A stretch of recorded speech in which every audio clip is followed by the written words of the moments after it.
Imagine you and I are having a conversation, right? Could be over breakfast, could be over lunch, even dinner, right?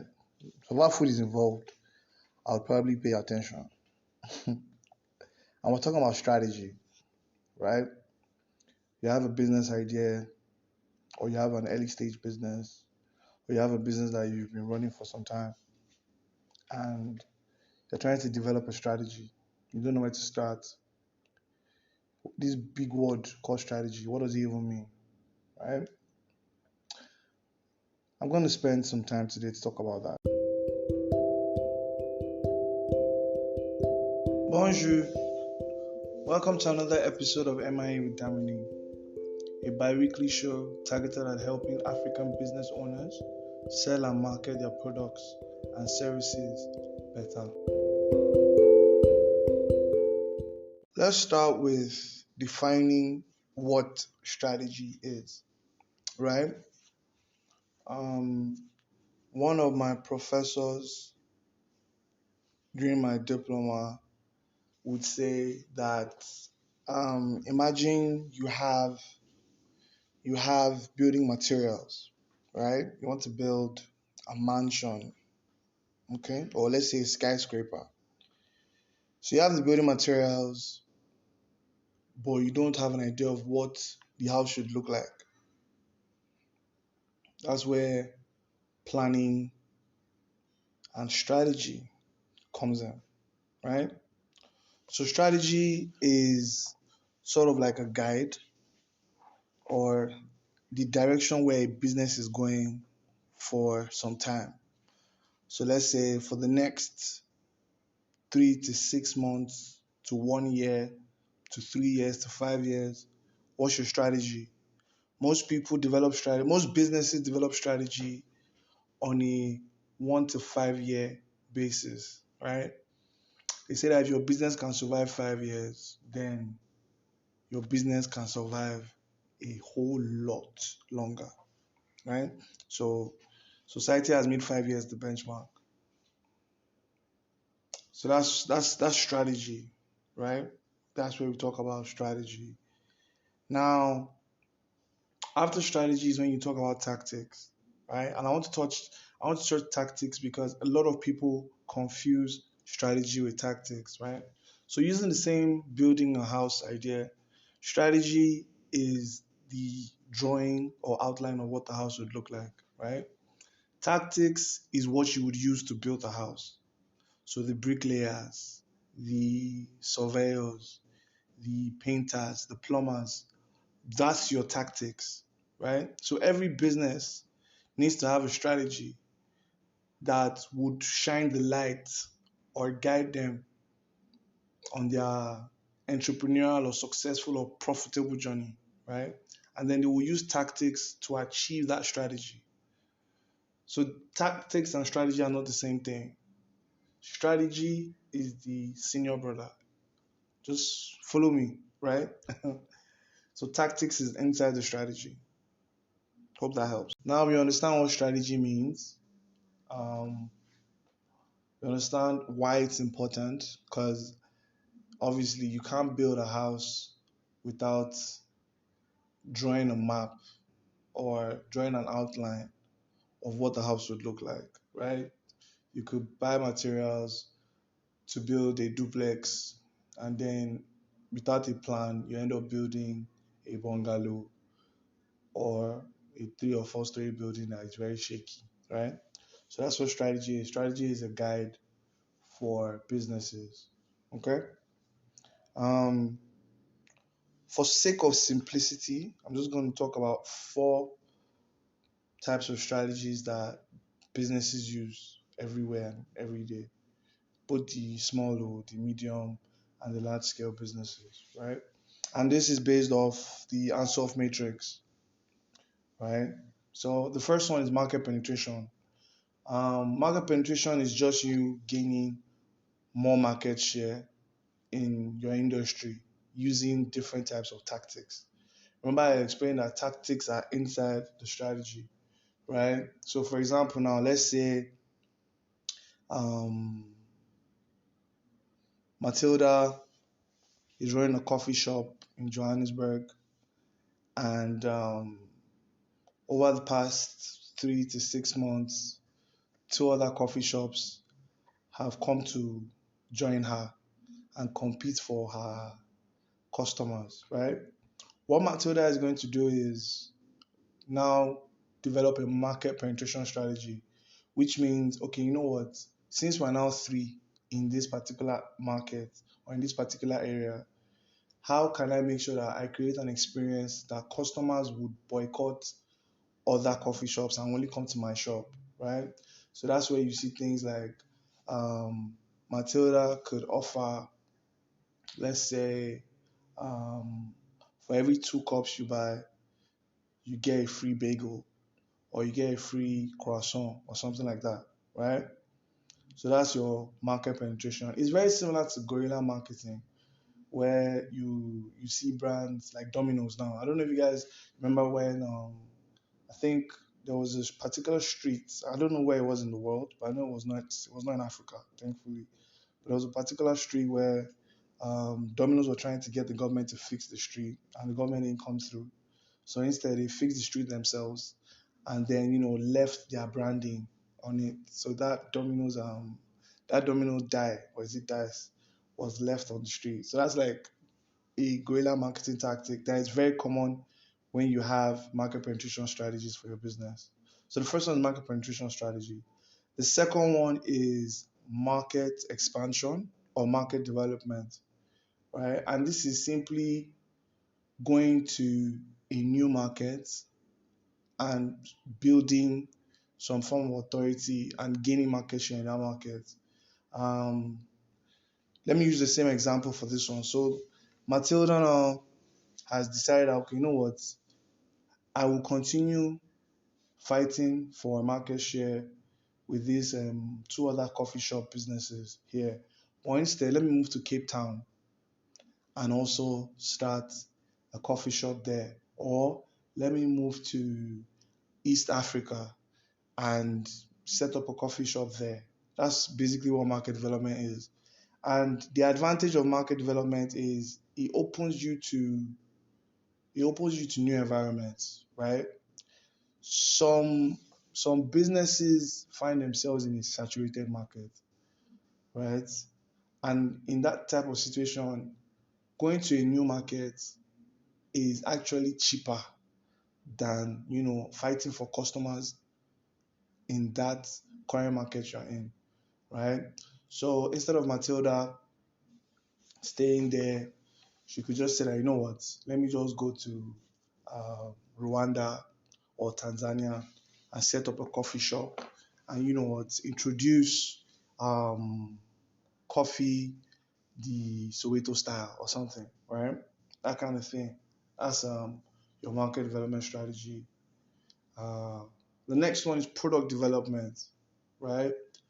Um, for product development, again, just like it says, you're introducing a new product. So you've looked at the books, you've looked at the numbers, and you said, okay, you know what? Our revenue has been stagnant for a few months now. How do we take it to the next level? So let's say you've been making like 5 million, 5 million, 5 million, and now you want to make 20 million, you want to make 30 million. One of the ways that a lot of these businesses create more revenue for themselves is to introduce a new product. So for example, now let's go to the beauty space, right? I've been selling makeup for, not me, obviously, it's a story. But hey, I think I've actually sold makeup. Okay, I've not sold makeup, but I've worked with a makeup client. Well, yeah, anyways. So I have been I have been selling makeup for, let's say, the past 2, 3, 5 years, right? I've I've become one of the big shots in the makeup industry. Like when you mention of um, top three brands for makeup in the country or in the states, my name comes up. Okay, that kind of person or that kind of business, because of that equity they can now introduce a new product and then market their product. So I've been selling beauty products. I've been selling face blush, I'm selling lip gloss, I'm selling lipstick, I'm selling highlighter, eyeshadow. As you can see, I know a lot of these things. Don't ask me how, but yeah, I've been selling all that. What I can do is I can now invent like my own makeup brush kit, right? I can invent a makeup brush kit. I can invent an eyelash kit. Um, I can invent those type of things and then add it to my product offerings, and then sell it to people that are already used to buying from me. That way, when I go and meet my regular or frequent customers, and I show them that, oh, I've now added a brush to this, and this is how you use the brush with this makeup product that you're always buying. This is the advantage. So I'm selling value as well as also selling ease of transaction. So instead of them going to like two or three different places to buy, they buy makeup from me, they buy the brush from somebody else, they buy the eyelash from another person. They can just buy all those things from me alone as a business, right? So product development is also a strategy that helps businesses grow and increase revenue. The final one is diversification. Um, Diversification is a very tricky one because I have come to understand that it requires a lot of funding. And what this simply means is you are jumping industries, for the lack of better word, or to make it more simple to understand, you are jumping industries. So you are going from, let's say, you are going from the food industry now. You've been doing things in food, whatever it is, whether it's cake, whether it's rice, whether it's pastries, all of that, right? You do something in food, and then from food you jump and you the same business or not even another business, the same business name, you go and start focusing on let me think of an example now. Let's say you gotta start focusing. Okay, let's use the same beauty. So you go from food, from selling food to now selling like makeup products, right? Yeah, the jump is pretty huge. So for better explanation, let me use Dangote, right? Dangote is one of Africa's richest man in the world.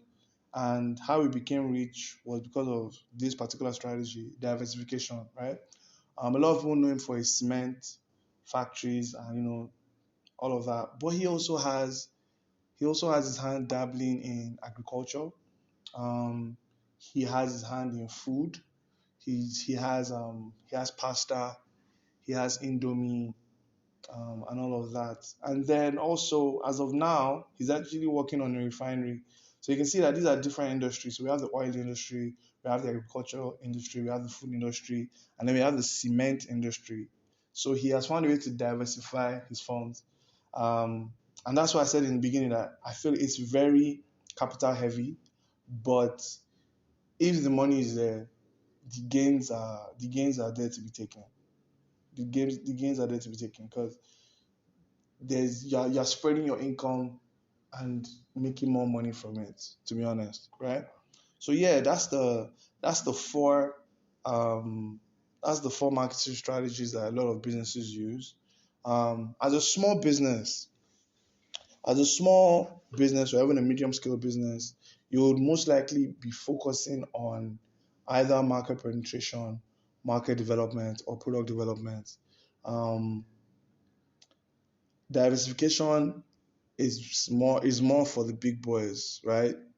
People that their revenue is in millions of dollars, right? That kind of thing. So yeah, um, as a small business, now I'm being specific.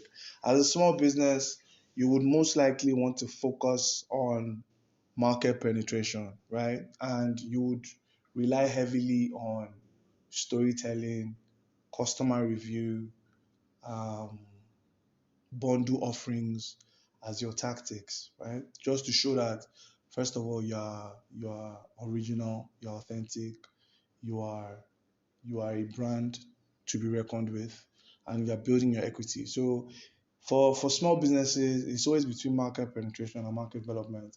What you can also do is, as you are building your business, the first year, second year, third year, and all of that, you would most likely want to put some money aside into research and development, right? When you put some money aside to research and development, you can then now start to think about running a product development strategy, because your R&D money is what you're using to test different things. So yeah, so Um, what strategy are you currently using? So the thing is, a lot of people already have an idea of this thing that, oh, okay, for the next 1 month, 3 months, 6 months, 1 year, I'm going to try and sell these products. I'm going to try and get this number of customers. All those kind of things already fall into like one of these four market strategies. What you just need to do is have better understanding of what it is you are doing. Um, and then you know what, you want to now tailor it. You don't want to you another thing I should add here is, as a business, you really don't want to focus on too many. You can do more than one of these strategies, obviously, but I suggest, right, that you want to focus on one, and then you know what, gel or slowly move into another one, right? So what a lot of brands do is they focus on market penetration and product development, or market penetration and market development. And these are not newcomer brands. These are brands that have been there for like what, 10, 15, 20 years. Um, in Nigeria, I think Peak just introduced flavored milk. Dano had done that already in the past. Um, Milo. Milo went from beverage to Milo. Sorry, Milo. They say it's pronounced as Milo. Milo went from beverage to Milo cereal. So you see, they've been the big brands do it, right? They do it. They do it, and I feel as a small business owner, you should as well. It's something that you should be thinking of as well.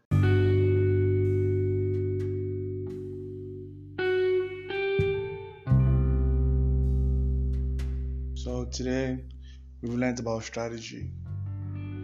Every business should have a strategy that they're using. I think I've said this already like 3 or 4 times, but yeah, that's your guiding light. Okay? So, what strategy is your business using? That's the question you should ask yourself. And if you're not sure of the answer, use this topic, play it back, rewind, listen to the types of strategy, and pick the ones that fit your business. All right? Let's increase your revenue today. Okay. MIE with Damini is a podcast show sponsored by Oja Digital, a digital agency for small business owners focused on making marketing simple and productive. See you on Wednesday. I think today's Monday. Yes, we'll see you on Wednesday. Au revoir.